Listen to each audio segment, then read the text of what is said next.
Today I am going to interview Mrs. Iona Spandelli. She is going to share the adversity she has experienced and her thoughts about it. Hello, Ms. Spandelli, and thank you for agreeing to be interviewed today. Hello, Alyssa. You're welcome.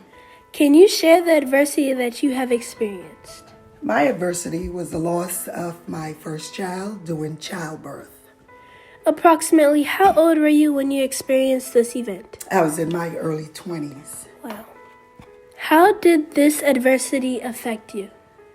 Well, it made me very depressed. I was sad, felt lost, alone, helpless, felt like I was being punished for something.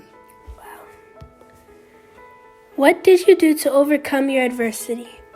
Well, after months of being depressed, I went to school and became an RN, registered nurse.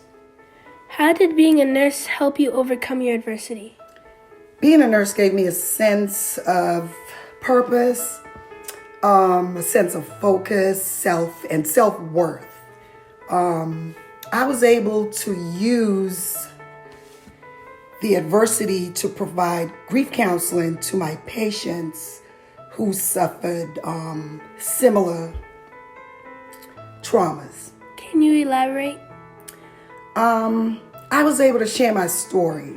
I was able to talk to my patient about what I went through, and it helped them feel a sense of knowing that they were not alone, knowing that they're not the only ones who suffered such a crisis.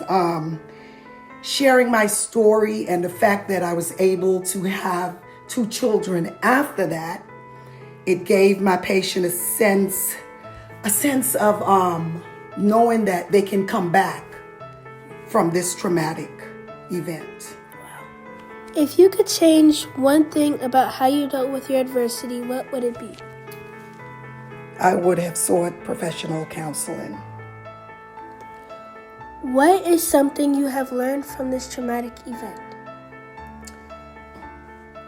That life could be rough at times and nothing happens in vain. Everything that happens to you in life makes you stronger. You just have to see the good in everything and praise it. What is something I can learn from you?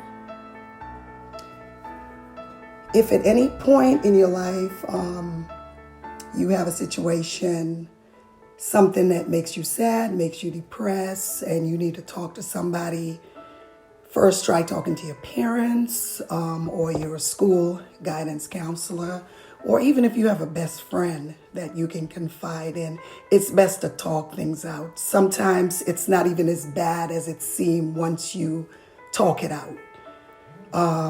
And if everything else fails, you can always come talk to your auntie. You can come talk to me. Thank you. I appreciate the time you took to speak to me today. You are quite welcome. My pleasure.